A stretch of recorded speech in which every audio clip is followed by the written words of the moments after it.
कबीर ने कहा है कि चलती चक्की देखकर दिया कबीरा रोए, दो पाटन के बीच में साबुत बचा न कोई।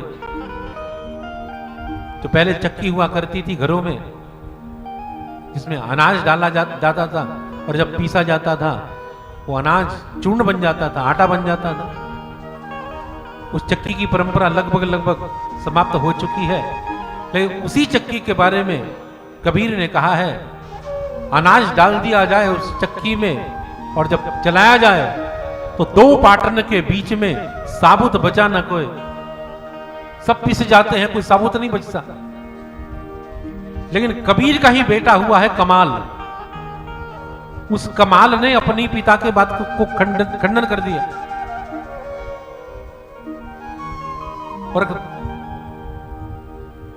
एक दोहा लिख दिया कि चलती चक्की देखकर दिया कमाल हंसाए,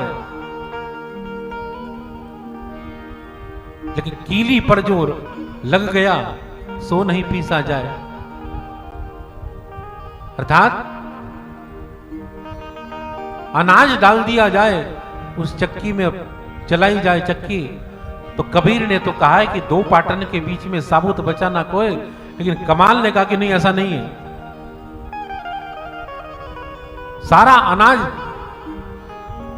नहीं पिसता, अनाज का जो दाना जाकर उस कील से चिपक जाता है, एक कील होती है बीच में, उस कील पर जाकर जो अनाज चिपक जाता है, चक्की जब चलती है सारा अनाज पिस जाता है, लेकिन कील पर जाकर चिपका हुआ जो अनाज होता है वो नहीं पिसता, वो बच जाता है। तो कमाल ने कहा, कीली से जो लग रहा सो नहीं पीसा जाए।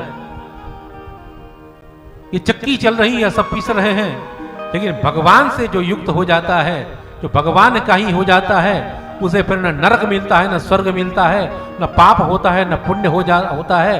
वो पाप और पुण्य से दूर हो जाता है।